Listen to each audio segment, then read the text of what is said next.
Welcome back into the Auburn Daily Show. I am Harrison Tarr of the Auburn Daily, joined today by Dylan Larck, also conveniently of the Auburn Daily. Dylan, how are we doing today, man?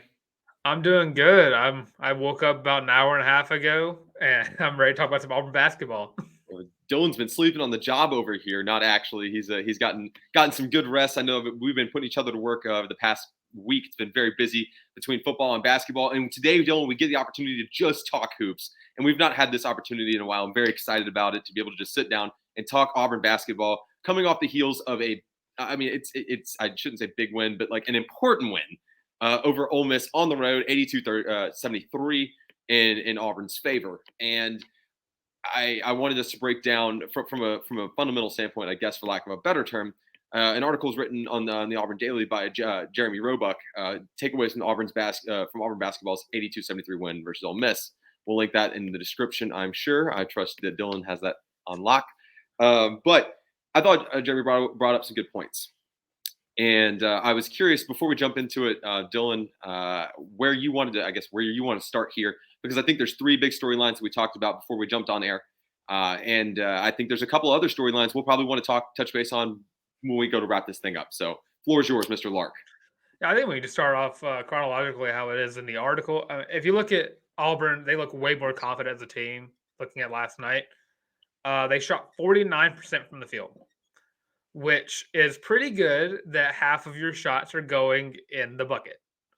And I feel like that's something that we've not seen very much from this team. And especially from the 3-point line. I mean, we shot 4-14, but 14 3-pointers after two games where we shot 28 and 21. I think that they're showing a little bit more restraint shooting the three. I know that a few other guys on the team have some troubles doing that, but they were able to tighten it down and stop shooting if they aren't feeling it tonight. So I mean, it really helps when 49% of your shots are going in. It certainly doesn't hurt, Dylan. But I mean, I think to Jeremy's point, the bullet point here is they're playing better as a team, right? And that all is all encompassing, whether that be from, I mean, the free throw improvement is out of this world, by the way. I'd love for you to, if you could spit those numbers at me here in a second, just to tell me where they're at as a team right now, because visibly they're just better at the free throw line than they have been to this point. But gelling as a team, I guess, is probably the right way to put this, because guys are kind of realizing, and we've talked about this before, Dylan, on the college loop a good bit, and we've talked about this with everyone that's willing to listen as we scream into the abyss. At some point, this team's got to look and say, this is what we got. And it kind of does feel like Auburn's there. And that's not a bad thing. I think actually once they realize that these are the pieces that they have, you can't sit around and wait for other pieces to surface. I think they got better. Because when you look at it, Wendell Green, we know he's probably, it's between him and Johni Broome for MVP on this team, right? Yes. Most valuable player on a routine nightly basis. The resurgence of Alan Flanigan, and I know we're going to get to that here in just a moment, has been tremendous, but it's kind of come on the heels of Wendell Green, Johni Broome, and Jalen Williams saying, this is what we have, and being very, very consistent. And then you have the emergence out of seemingly nowhere of Zep Jasper over the course of the past couple games, which I know his numbers have not been flashy, they've not been crazy, but Zep looks not completely lost anymore from range. He looks like he's confident in shooting the ball. And for whatever reason, when he's got that kind of confidence in his stroke, it also feels like it's reflecting on the defensive end of the floor, and he's kind of not all over the place. He's more locked in. We know he's a lockdown defender, but I think that it's kind of been building off one another. Last night, you even saw Johan Traylor get into it, get involved a little bit, not a ton, but more than we've seen thus far in SEC play. So I'm curious your thoughts on how them gelling as a team has really improved them altogether, Dylan. Yeah, Auburn looks like a completely different team than they did 3 weeks ago against Georgia. This team looks like they want to play as a unit. And you brought up how Johan has probably, besides Alan Flanigan, of course, has been one of the more improved players this season. Just because he went from not having barely any minutes to being able to get back into the swing of things. He was a very highly touted guy, so they do want him playing. There's a reason we got him. So it's nice to see him back on the court playing, and hopefully I don't say hopefully he gets more minutes, but hopefully he does continue to improve to the fact where we can have a more reliable players off the bench. Because after Alan Flanigan, not a lot of consistent scoring from the bench players. Yeah, I think that kind of builds onto a lot of people. We talk a lot about Dylan Cardwell. People give me a lot of smoke for my thoughts on Dylan Cardwell. I think I've always been very brutally honest about him.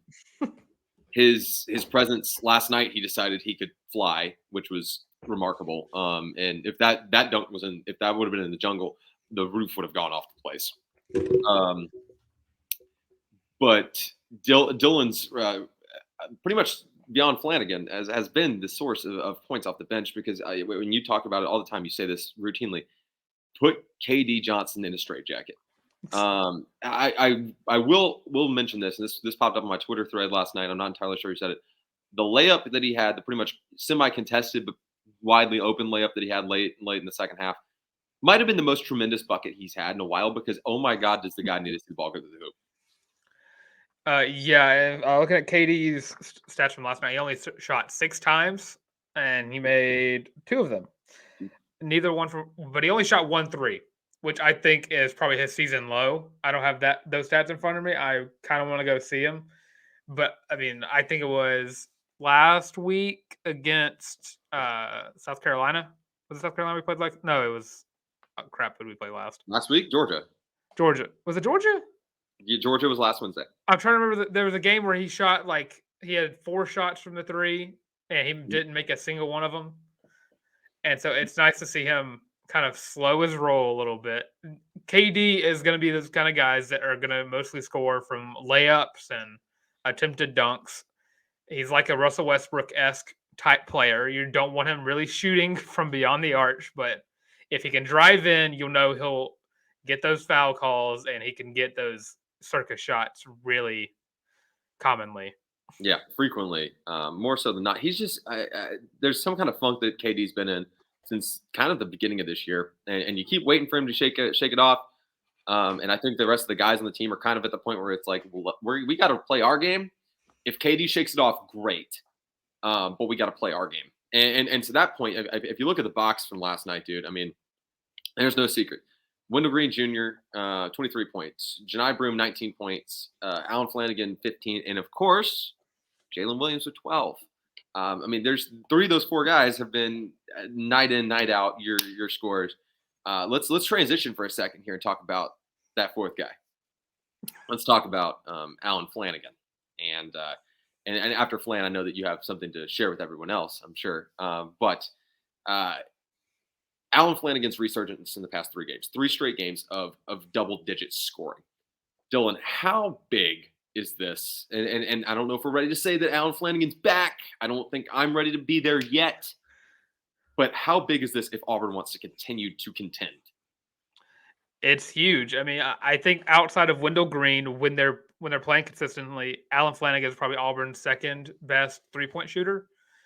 And from a team that has gotten most of their success in the past from being able to shoot beyond the arc, I think getting Alan Flanigan back on a hot streak is outstanding for this team. And like you said, his 3rd game in a row where he has had double-digit points, and I think that's outstanding because we could not have expected this last year. I didn't expect it to happen this year. I mean, I don't want to say I thought he was a little overrated, but I mean, I wasn't buying into the hype. It's just my duty as an Auburn fan to kind of reject hype towards a player before a season starts. But yeah, I mean, getting into the SEC part of the season, and I don't think he really had those double-digit games in the non-con, but having this resurgence out of him during the SEC conference schedule is huge for this team. And I don't think, hopefully it doesn't end anytime soon, but I'm really loving how Alan Flanigan has been playing as of late. And what's bizarre to me is Alan Flanigan is quietly, we just mentioned 3 straight games and double figures, but he's quietly climbed himself up to an 8.6 points a game average. And that is just hard for me to wrap my brain around, because not even 2.5 weeks ago, Dylan, you and I were talking about it may be time to restrict minutes for Alan Flanigan. It may be time to shut it down and say, you know what, this is just not it. We appreciate what you've done. And all he has done is just hit a 180. And it looks in the broadcast last night, the ESPN broadcast mentioned going into contested drives and going into those contested looks. Unlike last year where he looked a little afraid, this year he looks 100% healthy and like he's just either going to get hacked on the way up there or he's going to take it to the rim.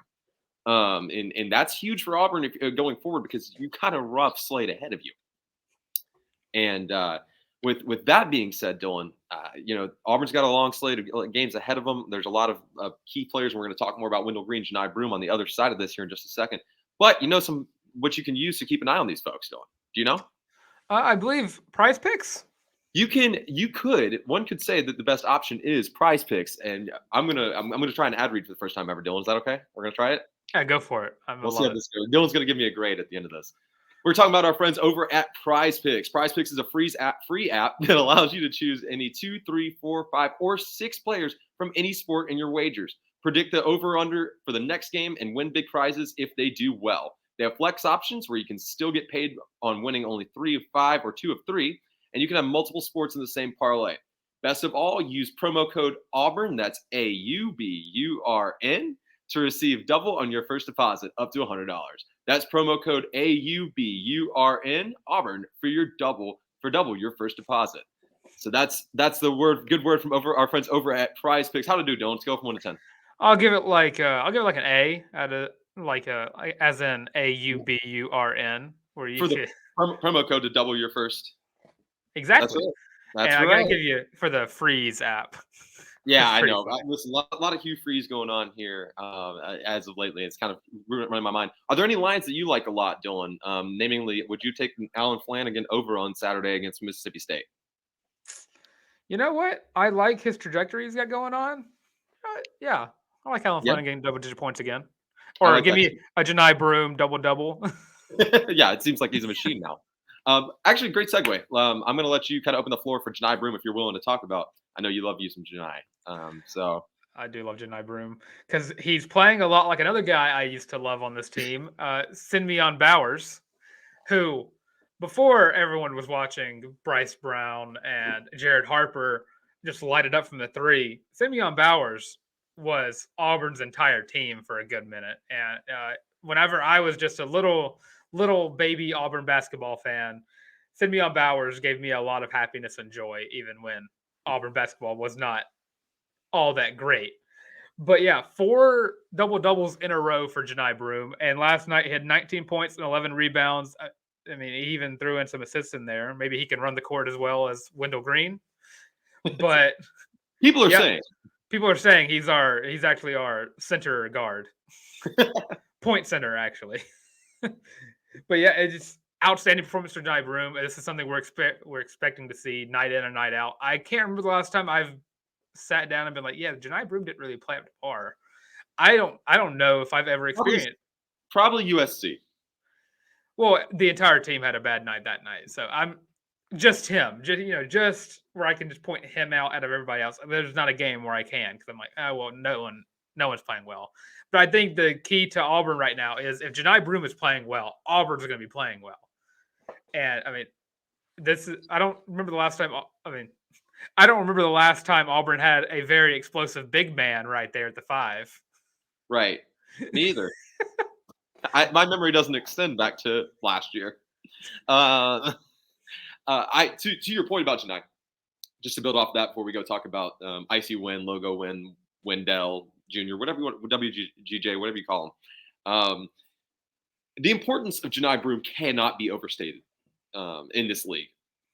And when you look at, we talked a little bit a minute ago about Dylan Cardwell and his minutes off the bench and really enlarge a defensive presence. Johni Broome is now playing at that level that we all kind of thought Johni Broome could play at, that we saw him play at Morehead State, that we knew was going to be an opportunity to dominate in SEC conference play, for that matter. And for Auburn to have success, let's face it. We talked about it earlier, Dylan. This is not a great shooting team.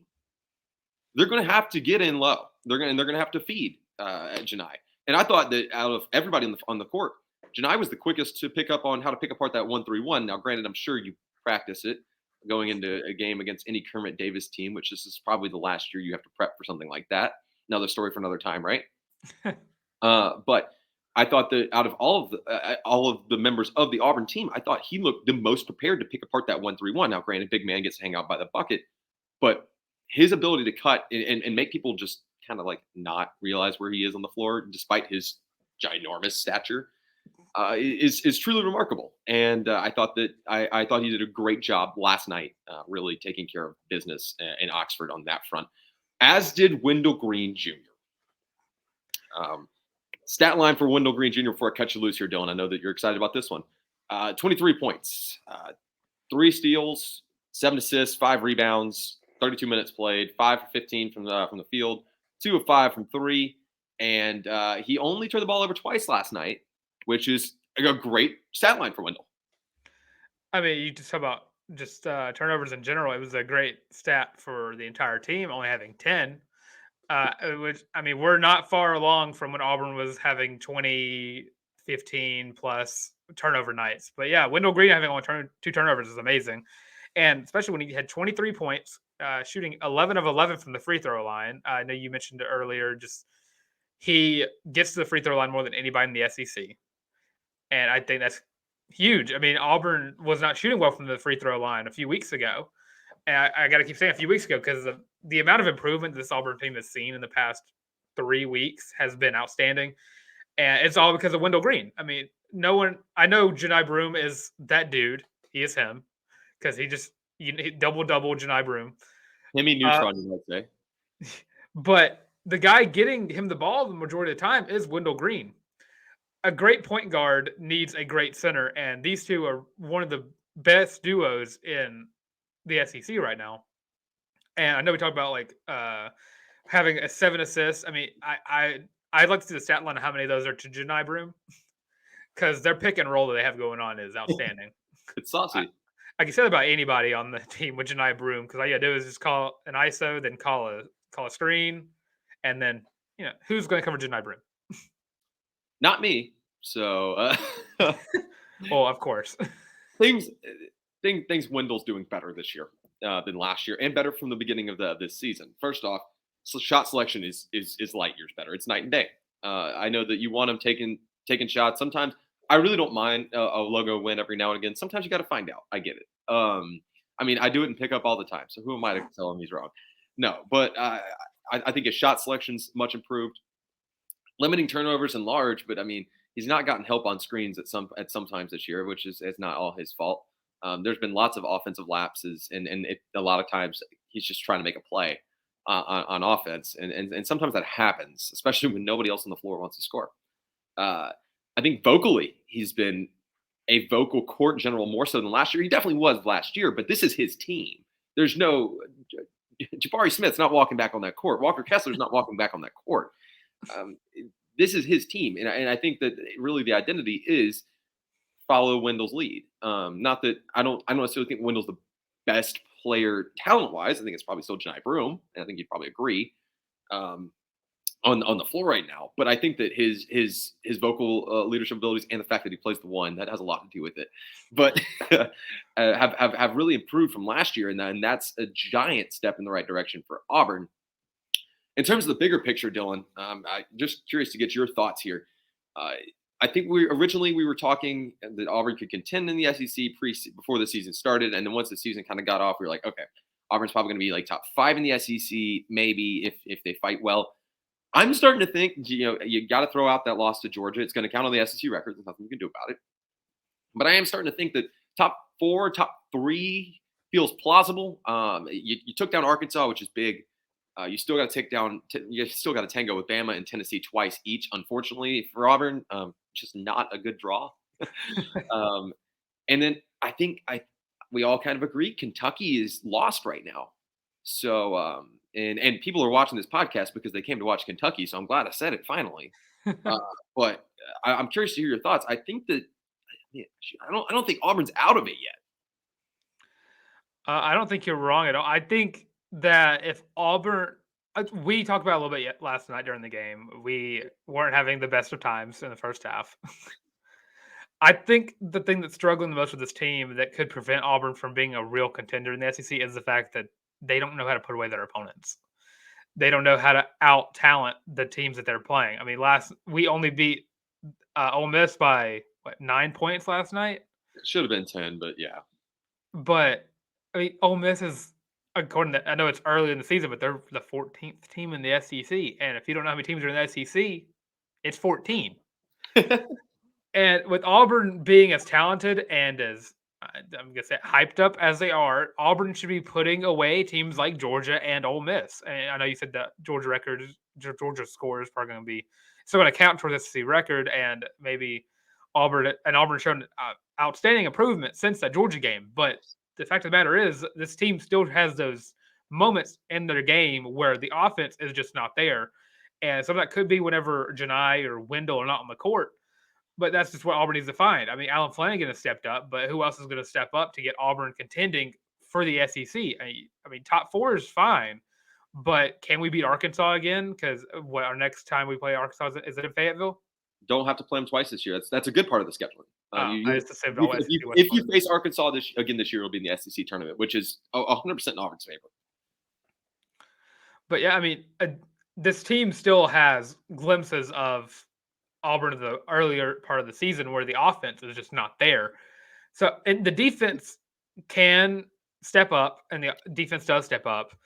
But the fact of the matter is that this team is not the Auburn of yesteryear. This is not a team where you can get just like 20-point games from both Jabari Smith and Walker Kessler, and you don't have the same KD Johnson you had last year. I think the regression of KD Johnson really hurts this team.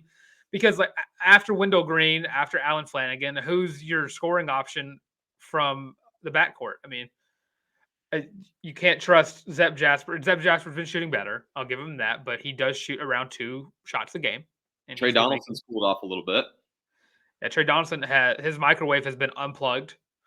KD Johnson, you don't know what KD you're getting today. I mean, you're either going to get a KD who's going to be shooting 0 for 6, or you're going to get a guy who's going to be shooting 2 for 5, and it doesn't really understand that. Is KD's a point guard, correct? More a 2 guard, but he plays a shooting guard, but he is like the height and frame of a point guard. He's a college guard. I don't really know where else to put it. But Trey Donaldson's probably the only one out of, I don't want to say the only one out of the 3, but I think that Zep, and I think Trey Donaldson can definitely run the offense better than KD or Zep could. But since Trey Donaldson has been getting, I don't want to say he's been getting fewer minutes, but he's been more hesitant to try and score while he's on the court. I mean, last night he had 0 points on 8 minutes, and that's not something you want to see from your guard, especially a guy you're expecting to like go in right to give Wendell Green a little bit of a break. And whenever you have like a Dylan Cardwell, I love Dylan Cardwell, but when you have Dylan Cardwell and Trey Donaldson in, Auburn doesn't really know who to go to, and you're just banking on please let the Alan Flanigan games just keep going. Like, don't let it stop, because if you don't have Alan Flanigan on the court without Wendell Green or Johni Broome, who's your scoring threat? If you can stop Alan Flanigan, no one on this bench can take up the points that Jalen Williams, Johni Broome, Wendell Green, or Alan Flanigan. Like, there's no consistent scorers on this bench besides Alan Flanigan. I think that I guess to summarize what you just said, tell me if I'm wrong here, but what you're saying here is bench depth has to get better on the offensive end of the floor, and I think you're completely right. There's certainly a ton of room for Auburn to continue to improve. I mean, there's a lot of room. I think there's a large gap between them and the Alabamas, the Tennessees, and maybe even Arkansas of the SEC. Let's not forget that Arkansas was down their 2 best players when Auburn beat them at home. Don't get me wrong. Great win for Auburn, but Kentucky would have won if Ty wasn't hurt. We've heard it before. Listen. It's not quite that degree. Kentucky is down bad this year. That's unarguable. But guard play is going to continue to be a point of focus, and depth is going to continue to be a point of focus as Auburn goes into their home matchup this weekend with Mississippi State. I am certain and confident that I will be discussing that on Friday with one Lindsey Crosby. But Dylan, right now, that's about all we've got for today. So let everybody know where they can find you, look your stuff up, love you, give you all the support where you're at. Well, if you look right below my name, if you're watching the video, that's my Twitter account, @YourBoyTheTank. That is boy with an I. And you can also find me on the College Loop podcast, which we'll also be recording today. So, Mr. Tarr, please drink your water to get your throat all unraspy.